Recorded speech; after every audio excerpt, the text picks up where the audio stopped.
If it's your first time clicking on one of my videos, what you can expect are some very well written scary Reddit stories by some very talented writers, and then some subpar Minecraft gameplay by a not so talented Minecraft player. So today in Minecraft, I honestly don't really have much of a plan. We're just gonna go on an adventure and see where it takes us. While we're doing that, I've got some pretty scary Reddit stories to read, so let's go ahead and get started.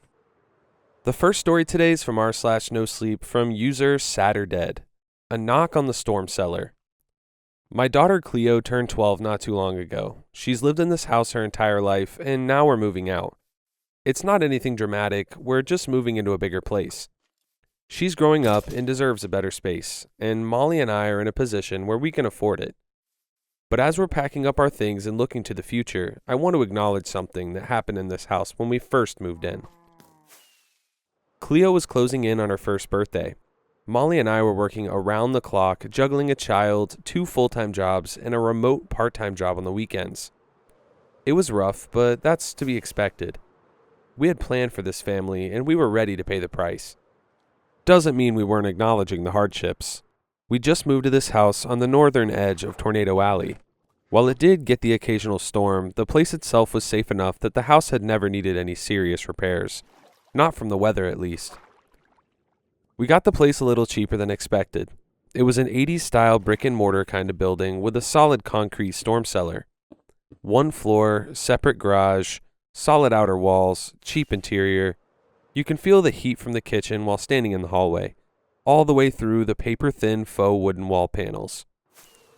That first month, as we moved in, we ran into our first problem. The storm cellar was having some trouble with cracks in the northernmost wall. Nothing serious, but just enough for there to be a sort of bulge. We had a guy check it out, and he acknowledged that it needed to be reinforced if we wanted to utilize the space safely. Luckily, we caught it early. The neighborhood was great, though. We lived at the end of the street near 5 other houses. Identical style, different colors. Ours was the green one. While fixing up our storm cellar, we had our first reminder of just how close to Tornado Alley we were. While those across the state line to the south were bunkering down for a possible tornado, we only had to prep for a nasty storm. Perfect start to the summer. On the day of the storm, we had a neighbor come by. Clyde, salt of the earth kind of guy, had lived there his entire life, just a couple of years short of retirement. Clyde had the proportions of a walking meatball sporting a baseball cap. That's crazy. And yet he always seemed to be out and about, mucking around in the garden and carrying things in and out of his garage. Clyde stopped by our place and handed me a walkie-talkie. Everyone on the street has one, he explained, just so we can stay in touch if things get bad. You guys thought of everything, I smiled. Stay prepared, you don't gotta get prepared. Boy Scouts? YouTube. He winked, gave me a pat on the shoulder, and lumbered away. Now I had a fancy new walkie-talkie. Nothing expensive, and the channel was a preset, but it carried a bit of weight. Solid stuff. Molly called out when she noticed the first drops of water on the kitchen window. I was already downstairs, doing my best to prepare us for a long night ahead. There were 3 rooms, one of which we were later going to turn into a laundry room. That'd have to wait until we fixed the wall, though. For now, I had to make sure Cleo would be comfortable and that we had all the supplies we needed. I tested the walkie-talkie a couple times and got a response not just from Clyde, but a couple other neighbors too. An older woman jokingly telling us she'd come by with a casserole once the storm was over, and a grumpy middle-aged man that firmly reminded us that the channel was for emergency use only. Once everything was prepped, I waited upstairs. Cleo was having a midday fuss. Molly was firmly fixated on the kitchen window, looking out. She had this cat-like feature. Like she was seeing something that I wasn't. I half expected her to tap at the window. You all right there? I asked. Yeah, she mumbled. I just don't like how it looks. The dark clouds were closing in. We were at the birth of the storm, but that didn't mean we'd have a walk in the park. Things could get bad, and we couldn't take any chances. Not with Cleo. The wind picked up. I changed Cleo and got things all packed up. I put Molly away from the window as we hurried out the door. The storm cellar had this thick, tilted metal door. We hurried downstairs, and I locked the door from the inside. Not that there was a reason to, it's just what you do. Cleo settled down. I'd brought down an air mattress, and there was a cooler with a couple drinks, baby food, and snacks to keep us going. We were going to fix the place up later, but this would have to do for now. Cleo had a cozy little cot in the corner, a plastic thing that we usually brought when we traveled. Not that we had a lot of time for that kind of thing. I did a double check on all the lights and our chargers. There was this large locker in the far-off room with the bulging wall. I presume that locker held the fuse box. The thing was old as hell, and the warning stickers had long since faded, so I didn't want to touch anything. Still, I figured it was good to know where to go if the power cut out. We didn't get very good reception down there, but Molly had a couple of shows preloaded on her iPad so we could watch some reruns later in the night. The wind kept going. I could hear it cut along the corner of the house, rattling the gutters. The raindrops had gone from tapping on the door to passing us by as the rain turned sideways. Staying down there was just a precaution, but by the way things were going, we had the right idea. It got pretty bad, pretty fast. People started talking over the walkie-talkie, even the grumpy middle-aged guy. "Looks like the tree in the yard is going down," someone said. "Fence is shaking something awful," another said. Clyde, on the other hand, just kept checking in with people. We had an hourly roll call, and when he noticed one of us wasn't responding, he decided to go and do something about it.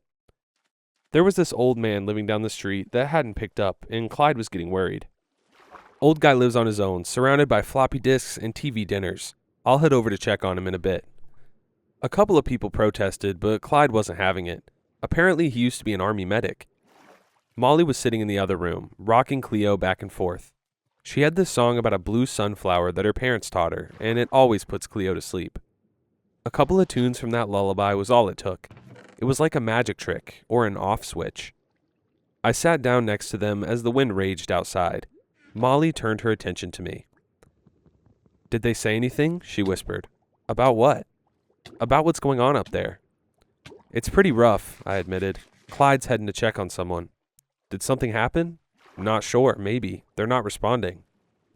Molly nodded, looking up as if staring out an invisible window. "I don't know," she whispered. "I got this bad feeling. Like today is special."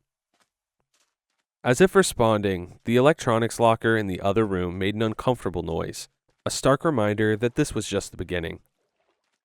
The sun was setting, but the storm raged on. It wasn't speeding up or slowing down, but there was this constant pressure on the side of our house. You could hear the way it was blowing, pulling at the roof tiles. Every now and then, you'd hear something heavy fall over or scrape against the facade.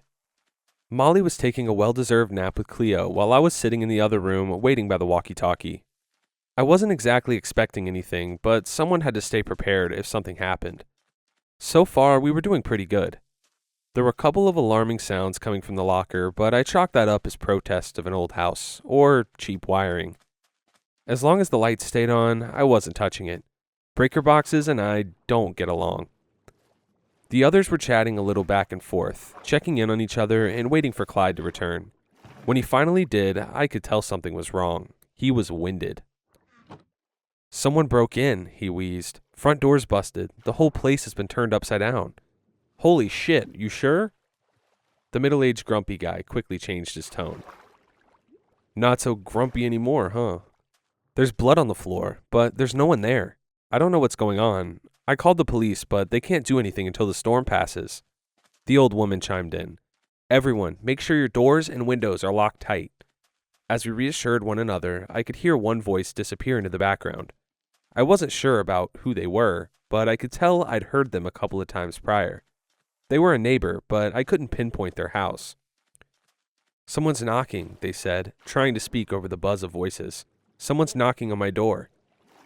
"Don't open," Clyde said. "You stay right where you are. Storm's getting bad. I barely made it back.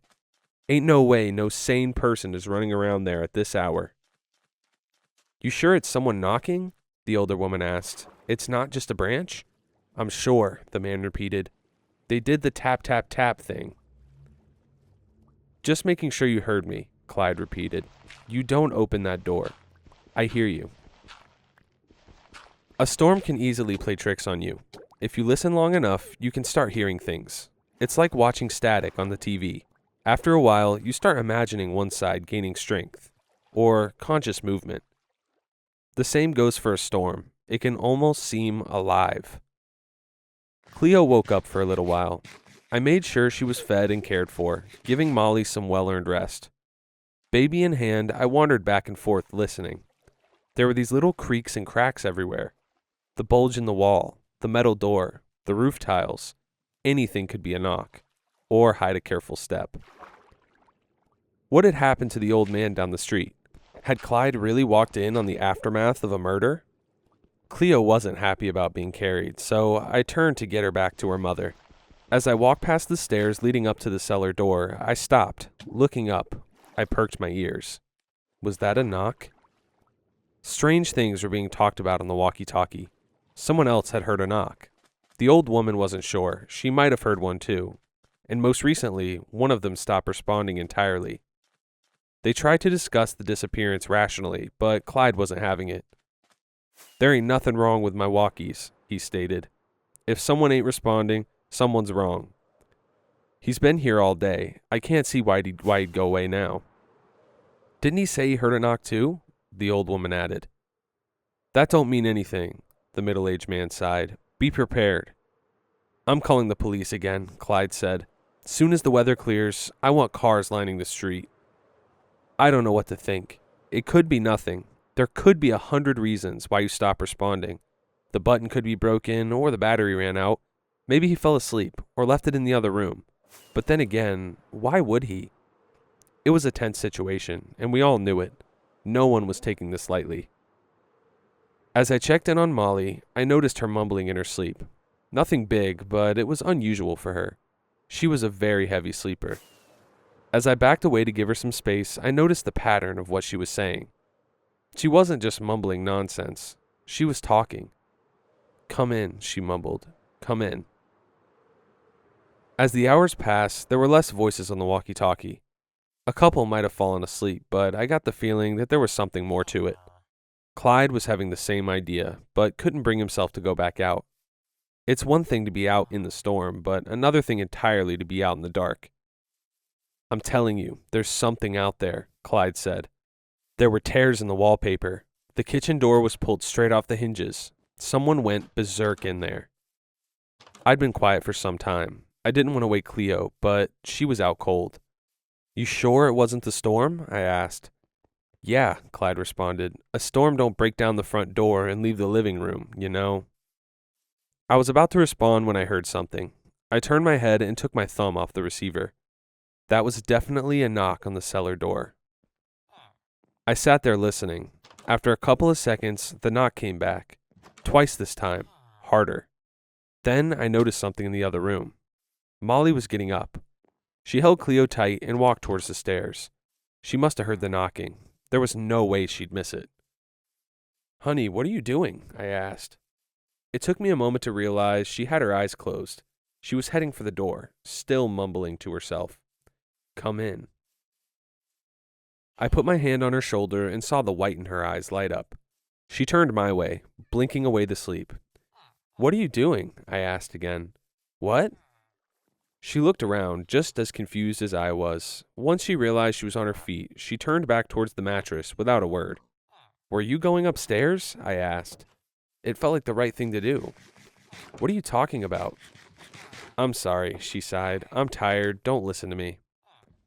The moment she sat down, the knock came back, louder this time, insistent. I walked up the stairs and made sure the door was locked. I could hear the wind outside, threatening to grab hold of the door and break it open. But there was another sound too, something just on the other side. I'm not sure if it was some kind of breathing, but it was something heavy.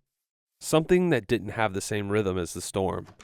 Then again, I could have just been listening for too long. It's like when you say a word too many times and it starts to sound like a noise. Going back down, I peeked in on Molly. She was out like a light. Clyde, you there? I said, whispering into the walkie-talkie. Yeah, what's up? There's someone out there, I said. There was a knock. Who the hell is outside in this weather? I don't know, but I don't like it. I don't know what to do. I'd come over, but it's too risky. What do I do? Clyde came up with a couple ideas. He suggested I make sure I knew where the flashlights were in case the power cut out. I wasn't too worried about that, seeing as I had the locker with the electric stuff in the other room. He also suggested keeping a low profile, but only up until the point where someone is clearly trying to break in. If it was a burglar, making your presence known would probably scare them off. I didn't tell him about Molly and her unusual behavior. I didn't know what to make of it, and just talking about it out loud would make me sound paranoid. Maybe storms make people behave strangely. They say crime goes up during full moons. Who's to say sleepwalking doesn't go up during storms? If it's you they're after, and not your things, be prepared, Clyde said. They'll try to trick you. They'll probably pull the power, or do something to grab your attention. Don't fall for it. Grab my attention? Like what? The moment I said it, a new noise cut through the wind. My car alarm. I asked Clyde if he could see it from his house. Turns out he could. My car was in the driveway, flipped over. No other car on our street had flipped over. I could hear the wind scraping against the walkie-talkie as he called back to me. It's on the side, he gasped. Driver's side. The storm wasn't strong enough to do that, but then again, neither was a person. You see anyone? Anyone at all? It's hard to tell. There's just this big clothesline. Clothesline? Yeah, there are these gray metal poles sticking out. I think it's... There was a short pause. We didn't have a clothesline. That's what our upcoming laundry room was for. Clyde's voice came back. Never mind. Must have been debris. It's gone. I can't see shit. Over the next hour, things started getting weird. I heard glass shatter upstairs, and what sounded like someone climbing in through a window. There were footsteps, and the sound of furniture falling over. Someone slammed a door. Molly and Cleo slept through the whole thing. I wanted to wake her, just to make sure she was prepared, but something didn't seem right. She wasn't herself. None of this was normal. I was trying to hear Clyde, but I could barely make out what he was saying. I had to hold the walkie-talkie up to my ear as the noises grew louder. He was telling me to keep quiet, to listen, and to wait. If they were ransacking the house, they most probably wouldn't be looking for me or my family. Hopefully, it was just some opportunist trying to make a quick buck. Then, the power cut out. Molly? I whispered. She didn't answer. I fumbled for my flashlight as I held down the button on the walkie-talkie. Power outage, I said. Is it just me, or did you... No, it's just you, Clyde interrupted. You know where the breaker is? Yeah, it's right here. I'm in the cellar. There was a pause. I turned my flashlight to the big locker. No, it ain't, Clyde said. It's near the back door. You sure? Our houses are built the same. The breaker is by the back door. I would have to go upstairs if I wanted to turn the power back on. That made sense. I'd mixed up the breaker box with some kind of storage locker. I'd imagine hearing all kinds of weird electrical noise coming from it, but that's just the kind of tricks the storm plays on you. I figured I might check on it anyways, just to be sure. I placed my hand on the locker. As I did, another knock. And an echo from the cellar door right upstairs. The wind suddenly intensified as a gust rushed down the stairs. Hurrying out to see what was going on, I realized the cellar door was wide open. Sweeping the rooms with my flashlight, I couldn't see Molly. I called out to her and Cleo, but there was no response. I checked every corner to make sure, but there was no doubt about it. She was gone. My mouth went dry as I ran up the stairs. Poking my head out into the storm, I noticed a small silhouette walking away in the distance. It was holding something. It had to be Molly. I called out to her again, but still no response. I followed her into the storm, feeling the water rush through my shoes. The wind almost overwhelmed me, but I managed to keep my balance by leaning into it. There was no way she could hear me. I could barely hear my own breathing. I tried to hold on to that phantom image of Molly and Cleo, but they were getting further and further away. Now, I don't know the area that well, but I knew there was a wheat field straight ahead. There was also a storage shed.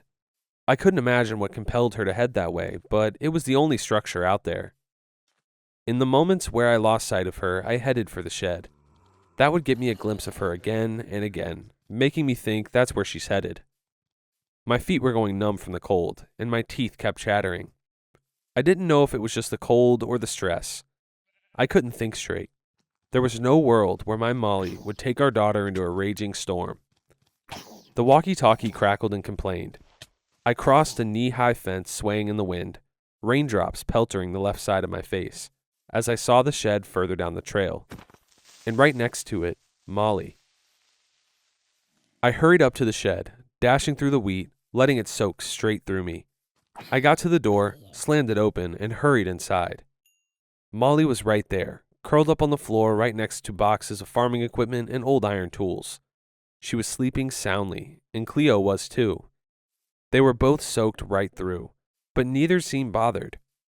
I got down on my knees and wrapped them up in a hug, trying to whisper through my panting breaths. "What were you thinking?" Molly didn't wake up. She just adjusted herself, sound asleep, muttering, "Mothers know." The door swung wide open. I must not have closed it enough. Something snagged on it and the wind grabbed hold. I looked back at Molly, but she didn't seem bothered. Turning around, I could have sworn I heard something through the rush of the wind. The windows were shaking in their frames, and the wheat swayed back and forth, but there was something else, something rhythmic. Footsteps? There was movement in the corner of my eye, someone outside the window. I got up, grabbed a spade from one of the shelves, and readied myself. My blood ran cold as my teeth kept chattering. The adrenaline was getting to me. My fingers cramped around the handle of the spade. Another thump. Something was on top of the shed. I saw a hand, a big, gray hand. It reached down from the roof, down the front of the shed. I could see it in the open door. The arm was impossibly long and single-jointed, thin like a broom handle. I couldn't take my eyes off it. Slowly but surely, it grabbed a hold of the door and gently closed it with a firm click. Seconds later, it climbed down. As it did, I heard Molly stir. She mumbled again, "Thank you." A noise in response, a knock. I sat next to Molly and Cleo for hours as the storm died down. We spent the entire night in that shed. It wasn't a bad idea to take shelter there. This thing had been built to last. If something can survive 40 to 50 years of bad weather without toppling over, it has to be doing something right. Clyde's voice came through somewhere around 4 a.m. The police were coming, they just had to clear the roads. Apparently, there had been other people calling about disturbances, home invasions. No one seemed to be hurt, though. They were all accounted for. The middle-aged grumpy guy and old lady included. When Molly finally woke up, she seemed just as confused as I was. As the wind died down, she looked up at me with half-closed eyes. "I had the strangest dream," she yawned. "Where are we?" Going back to the house, I got a clear view of the damage. Something had torn through our back door and ransacked our house, just like Clyde described. Molly didn't want to go inside, thinking it probably wasn't safe for Cleo to be around a bunch of broken furniture and glass, so she decided to wait in the car. Turns out she hadn't heard the part about it being flipped on the side. She settled on waiting at Clyde's place for the time being. Meanwhile, I went into the storm cellar to check the extent of the damage and to get Cleo's things, but just a couple steps down the stairs, I noticed something. Blood. Turning on my flashlight, I went downstairs, being careful not to touch the red trail. At the bottom of the stairs, it took a sharp turn to the right. It led straight into the storage locker, the one I thought had been the breaker box. There was a dead man in it. When I say dead man, I don't know for certain. The body was completely destroyed. A couple of limbs lay strewn across the floor, and most of the skin around the face had been peeled back like a ripe orange. And there, by what I guess had once been his feet, was a gun, a loaded handgun. I could barely see it for all the viscera. I ran out of there as fast as I could. When I saw the squad cars, I pointed and screamed. When I got to Molly, I held her close and stroked her hair, more so to calm myself than anything else. She was safe. Cleo was safe. That's all I cared about. As I held her close and watched the flashlights descend on our house, she whispered to me. "I dreamt there was someone coming to warn us," she said. "Someone who lived with an old man and was terribly, terribly sad." I don't know what to say. I didn't want to tell her what I'd seen. Not yet. There'd be plenty of time to look into it later, but for now, I just held her. The future could wait a little longer. In the days that followed, a lot of details emerged. The old man Clyde went to check on had been found shot. It seemed to be a failed home invasion. The perpetrator had fled, as if chased by something. He had hidden in our basement. He must have slipped in while I was going up and down, moving Cleo's things. Bad timing, I suppose. He probably just saw an open door and rushed inside. He must have been desperate. He'd hidden in the storage locker, waiting for the night to pass. He'd been a couple of feet away all night, with a loaded weapon, ready to take me down if I so much as touched the handle on that locker. He probably would have done it too. He had plenty of ammo to spare, and he was known to be a decent shot. But there was something else, something I can't quite explain. There had been something out in the storm, something he was fleeing from, something that had come to warn us, knocking on that door, trying to find a way to get to us. It had been looking for him all down the street, tearing through every house to find him, even flipping a car like he was checking under a carpet. Not to hurt us, not to tear us apart, but to stop him. And for one reason or another, Molly heard that warning. I suppose in some ways, mothers just know. The strangest detail is his death, though. Despite all that gore, the man in our storm cellar didn't die from having his arms torn off. He died from a self-inflicted gunshot wound. Now that Cleo has turned 12, we've decided to leave that house. The storm cellar looks very different today than it did all those years ago. The storage locker is gone, and the laundry room is all set up. The wall is fixed. Haven't had a problem with it for a long time. Whoever buys the place will have a very different first impression of it. Clyde is still around. Our old neighbor is pretty close-knit. And I'm sad to leave them all behind, but sometimes you just have to trust your gut, even when it tells you to move. Or more importantly, when it tells you to walk into the storm. Cleo is almost a teenager now. It's impossible that she would ever remember something from that night, but I still get the impression that it left something with her. Whenever she knocks on the door, she uses that same pattern. And sometimes, in her sleep, I hear her mumbling, just like her mother did that night. Just little things. I'm okay. Sleep tight. See you tomorrow.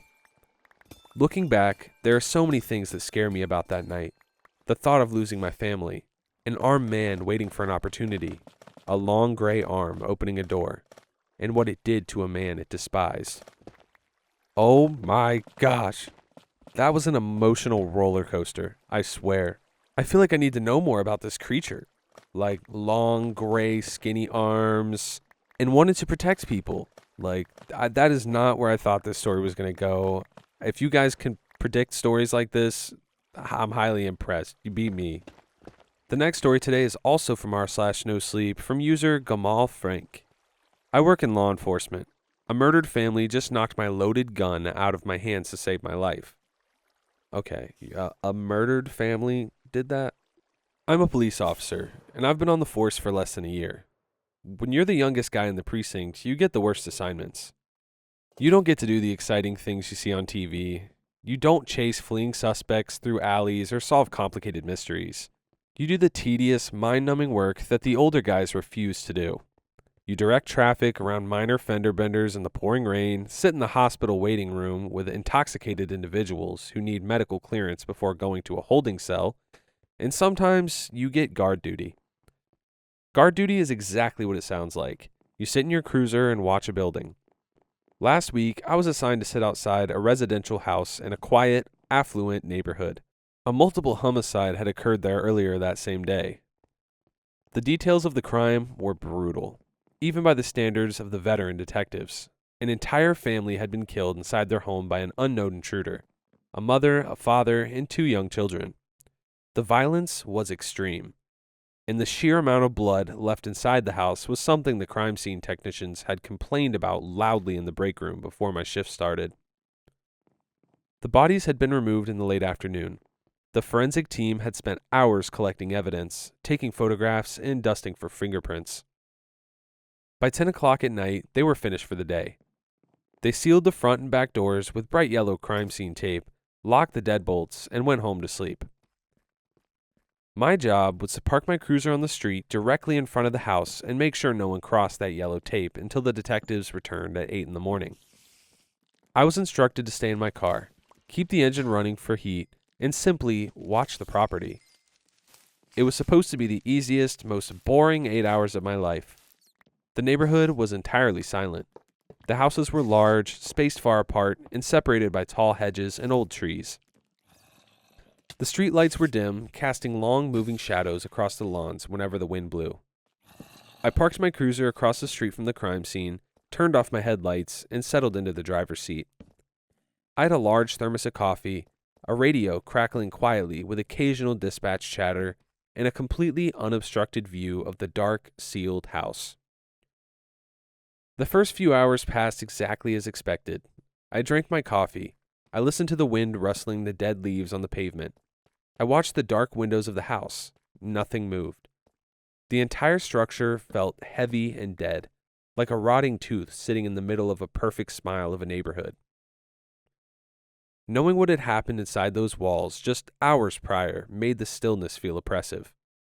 I tried to think about other things, but my mind kept wandering back to the layout of the house and the violence that had soaked into the floorboards. At exactly 2 a.m., the atmosphere on the street shifted. The wind died down completely. The constant low static of my police radio cut out, leaving a thick, suffocating silence inside the cabin of my cruiser. The air temperature dropped rapidly, and my windows began to fog up from the inside. I reached forward to adjust the heater dial, turning it up to the maximum setting. As I pulled my hand back from the dashboard, I looked up through the windshield. A light turned on inside the sealed house. Oh yeah, no, at this point, I get it, you probably can't abandon your post, but, you don't really need a job. Just drive away. It was a warm yellow glow coming from a large window on the second floor. Based on the briefing I had received before my shift, I knew that the window belonged to the master bedroom. It was the primary location of the attack, where the parents had been killed. I sat frozen in my seat for several seconds, staring at the illuminated window.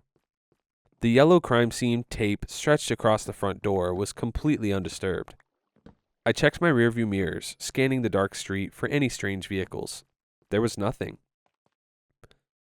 Protocol dictates that if an officer observes suspicious activity at a sealed crime scene, they must investigate a potential break-in. Evidence tampering is a severe issue, and looters occasionally target homes where tragedies have occurred, knowing the owners will not be returning.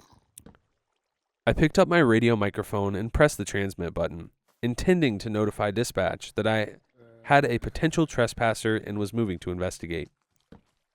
I spoke into the microphone, giving my unit number and my location. I waited for the dispatcher to reply. Only dead, heavy silence came through the speaker. There was no static, no automated tone, nothing. The radio was completely dead. I cursed under my breath. I clipped the microphone back onto the dashboard. I couldn't just sit in my car and watch the light. If someone was inside destroying evidence, I would lose my job for failing to act. I unbuckled my seatbelt, pulled my heavy metal flashlight from the center console, and stepped out into the freezing night air. I closed my cruiser door as quietly as possible. I kept my hand resting on the grip of my service weapon, secured in the holster on my hip. I walked across the dark street, my heavy boots completely silent on the asphalt. I approached the driveway of the house. The yellow tape stretching across the front porch fluttered slightly, though there was no wind. I decided to check the perimeter before attempting to enter. I walked around the side of the house, sweeping the beam of my flashlight over the grass, the bushes, and the first floor windows. Everything was locked tight. There were no broken panes of glass and no forced entry marks on the window frames. I reached the back of the house. The rear patio door was a heavy sliding glass unit. The crime scene tape was still crisscrossed over the glass, but the door itself was open by a fraction of an inch. The lock had been disengaged. I stood to the side of the glass door, listening intently. I couldn't hear any movement inside. I reached out, grabbed the handle, and slowly slid the heavy door open. It slid along the metal track with a soft, metallic grinding noise. I stepped inside the house and turned on my flashlight. The smell hit me immediately. It was a thick, metallic odor that coated the back of my throat, mixed with the harsh, stinging scent of chemical bleach used by the forensic cleaners. It smelled like raw copper and voided bowels. I pulled my uniform collar up over my nose and mouth, trying to block out the worst of the stench. I was standing in the kitchen. The beam of my flashlight illuminated the remnants of the struggle. Chairs were overturned. A large pool of dried, dark blood stained the linoleum floor near the refrigerator. Small plastic evidence markers, numbered with bright yellow paint, were scattered across the counters of the floor, indicating where shell casings and personal items had been collected. I moved slowly and deliberately, relying on my training. I cleared the kitchen, the dining room, and the downstairs living area. I found no one.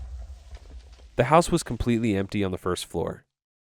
I approached the wooden staircase leading to the second floor. The warm yellow light from the master bedroom was spilling out into the upstairs hallway, casting long, distorted shadows across the carpet. I unholstered my service weapon. I held the flashlight in my left hand, resting the heavy metal barrel across my right wrist to support the gun. I began to climb the stairs, placing my feet on the edges of the wooden steps to minimize any creaking. The walls alongside the staircase were smeared with large, erratic streaks of dried blood. It looked as though someone had tried to drag themselves up the stairs, leaving a horrific trail of red handprints on the beige wallpaper. I kept my weapon aimed upward, watching the illuminated landing. I reached the top of the stairs and stepped into the hallway. The master bedroom was located at the very end of the hall. The door was wide open. The lamp sitting on the overturned nightstand was the source of the light. I moved down the hallway, pressing my back against the wall. I reached the edge of the bedroom door frame. I took a deep breath, pivoted quickly around the corner, and pointed my weapon into the room. "Police, show me your hands," I yelled. My voice echoed loudly in the empty house. Nobody answered. The room was completely devoid of life. "Well, all right, that's good. Time to go back to the car. Must have been nothing." I kept my gun raised and stepped fully into the master bedroom. The destruction in this room was absolute. The large mattress was half off the box spring, soaked through with massive dark red stains. The dresser drawers had been pulled out and emptied onto the floor. The closet doors were shattered, the wood splintered and broken. The amount of blood on the walls and the carpet was staggering. It looked like an abattoir. I lowered my weapon slightly, thoroughly confused. I had checked the entire house. There was no intruder. There was no looter. The back door must have been left slightly ajar by a careless forensic technician, and a faulty timer or a bad wiring connection had turned the lamp on. I felt a surge of relief, mixed with annoyance. I had worked myself into a panic over nothing. I turned off my flashlight to save the battery and hooked it back up onto my dusty belt. I prepared to leave the room, go back downstairs, lock the sliding door, and return to the warmth of my cruiser. As I turned toward the hallway, a small movement on the wall caught my attention. I stopped. I stared at the beige drywall near the closet. A thick, dark droplet of blood was resting just above the white baseboard. I watched it closely. The droplet was gathering mass, pooling together from a larger, dried smear. Then the droplet moved, and it moved upward. I stood frozen in the center of the destroyed bedroom, unable to comprehend what my eyes were seeing. The dark droplet slowly slid up the drywall, defying gravity entirely. It traveled a few inches, merged with a larger streak of dried blood, and then the entire streak began to move. I looked around the room. The entire environment was shifting. The massive dark red stains soaking the carpet began to shrink. The blood was pulling itself backward, flowing up from the carpet fibers and rising into the air in tiny reverse droplets. The droplets flew across the room and splashed back onto the walls, sinking into the paint and disappearing completely, leaving the beige drywall perfectly clean. The heavy oak nightstand lying on its side suddenly jerked. It scraped silently across the carpet, inching backward. It uprighted itself on a smooth, continuous motion, returning to its original position next to the bed. The lamp resting on top of it flickered, the shattered bulb reassembling itself from the glass fragments on the floor. I watched the destroyed mattress slide perfectly back onto the box spring. The massive, horrifying bloodstains faded away into the fabric, leaving crisp, clean white sheets. The splintered wood of the closet doors flew back together, sealing the cracks and hanging perfectly on their hinges. I couldn't move. I couldn't breathe. My mind completely rejected the visual information. I was watching the laws of physics fracture and break inside a suburban home. The overwhelming smell of raw copper and bleach rapidly faded, replaced by the scent of fresh laundry detergent and vanilla room spray. Within 60 seconds, the master bedroom was pristine. It looked like a photograph from a real estate magazine. There was absolutely no trace of the horrific slaughter that had occurred there just hours ago. The bed was made. The furniture was perfect. The carpet was spotless. The absolute, terrifying perfection of the room broke my paralysis. I took a step backward toward the hallway, desperate to get out of the house. Then, I heard the sound. It came from the first floor, near the entrance. It was the heavy, distinct thud of a large boot stepping onto the bottom of the wooden staircase. I stopped moving. My heart knocked violently against my ribs, sending a painful, throbbing sensation into my throat. I raised my service weapon again, aiming it through the open bedroom doorway and down the hall toward the top of the stairs. Another heavy thud, a second step. Then a voice began to hum. It was a man's voice, deep and resonant. He was humming a slow, simple melody. It sounded like an old lullaby, the kind of tune a parent might sing to calm a crying child. The humming echoed up the staircase, filling the pristine, silent house with a chilling, casual rhythm. Thud, another step. The humming stopped, and the man spoke. His voice was calm, conversational, and entirely devoid of emotion. "I'm coming upstairs now," the man said. "Don't try to hide. Don't make this difficult. Just stay right there, and it'll be over soon." A surge of terror flooded my chest. The calm certainty in his voice was infinitely more horrifying than any angry scream. My police training tried to override my panic. I gripped my weapon with both hands, locking my elbows, keeping the sights aligned directly on the top of the staircase landing. "Police!" I screamed. My voice cracked loudly. "Stop right there. Don't take another step. Show me your hands or I will shoot." The heavy boots did not pause. The man resumed humming the slow, simple melody. He ignored my warnings entirely. He was climbing the stairs with a steady, unhurried pace. I could hear the wood creaking under his weight. I could picture him ascending, getting closer to the second floor. Sweat poured down my forehead, stinging my eyes. My finger applied a small amount of pressure to the trigger. I was prepared to fire the moment a human silhouette cleared the top step. Footsteps reached the top landing. I braced myself. The humming grew significantly louder as the man walked down the hallway. He was approaching the master bedroom. His heavy boots stepped onto the carpeted floor of the hall, the sound muffling slightly but remaining distinct and terrifyingly close. He was just outside the bedroom door. The footsteps stopped. The humming ceased abruptly. I stood in the center of the pristine bedroom, aiming my gun at the empty doorway. The silence was absolute. I held my breath, waiting for him to step around the corner. I waited for the intruder to show his face. The heavy wooden door of the bedroom, which had been standing wide open, suddenly began to move. It slowly creaked inward, pushing toward the hallway, closing the gap. Then the handle turned and the door swung wide open, revealing the entire frame. I focused my front sight on the center of the doorway. There was nothing there. The hallway was completely empty. The dim light from the bedroom illuminated the beige carpet and the blank walls of the corridor.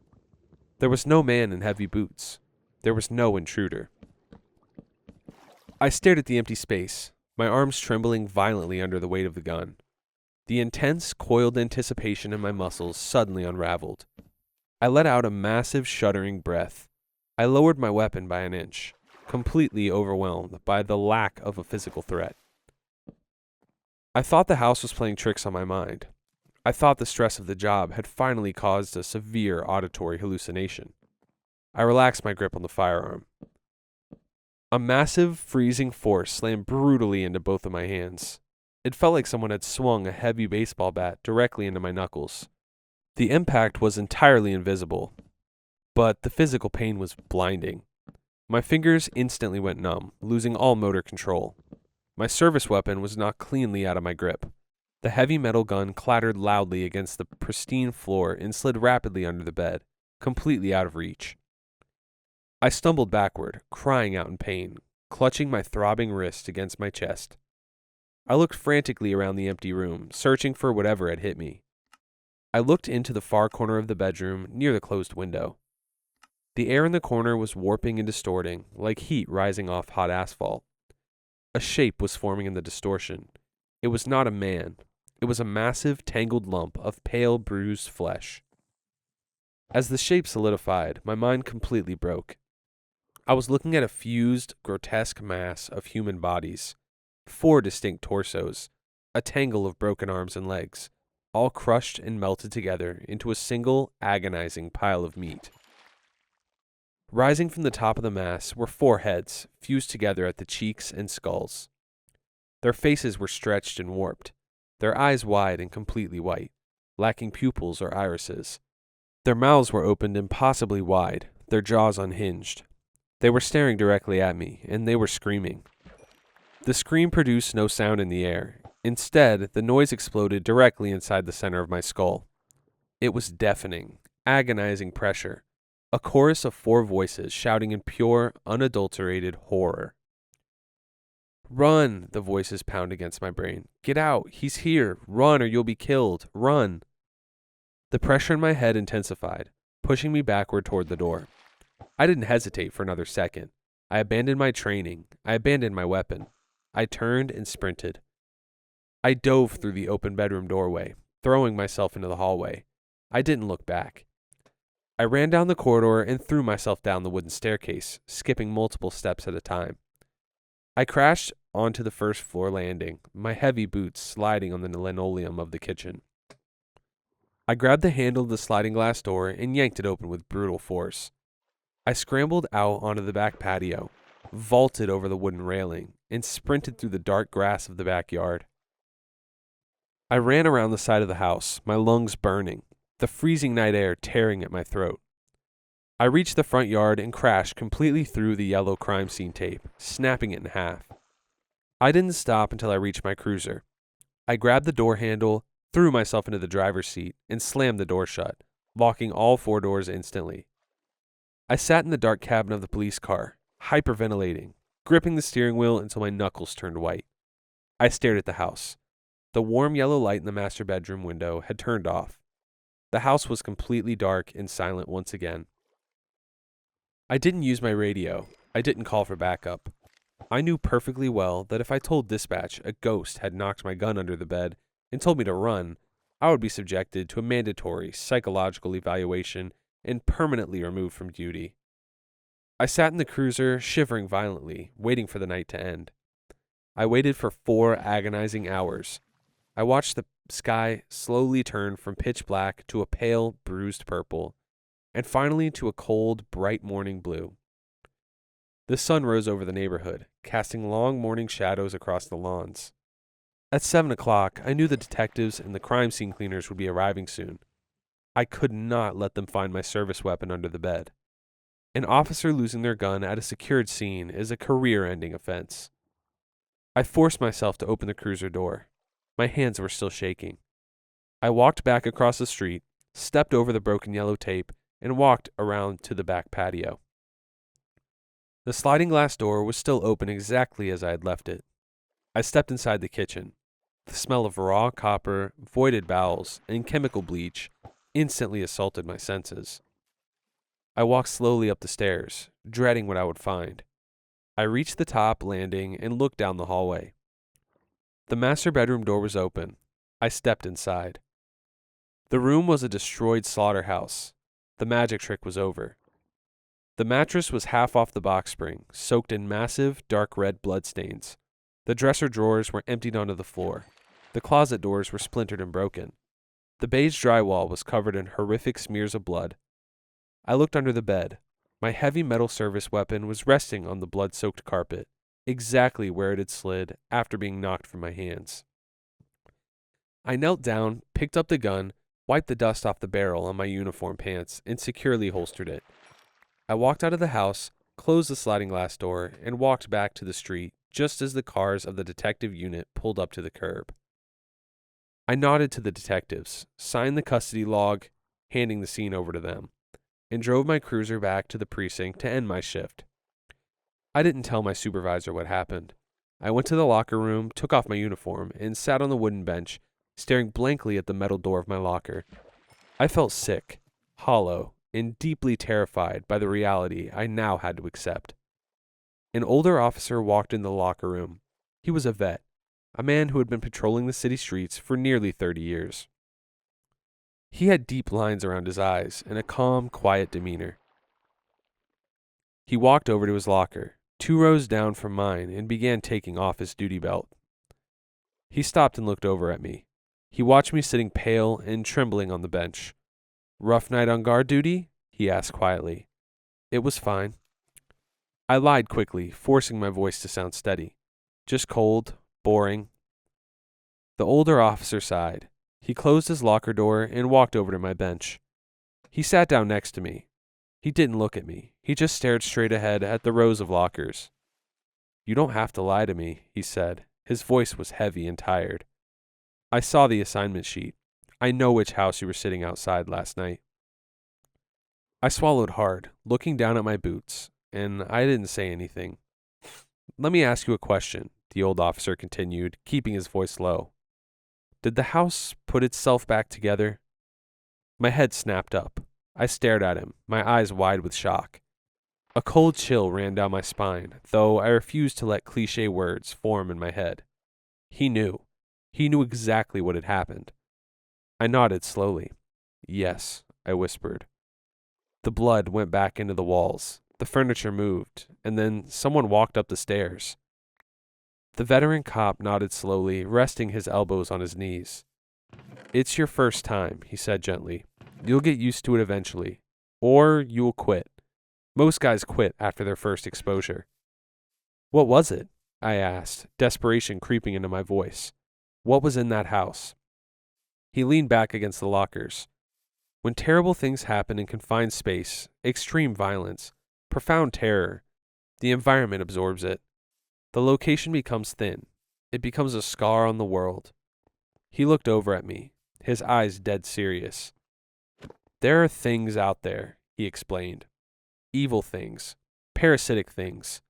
They don't have bodies, but they have hunger.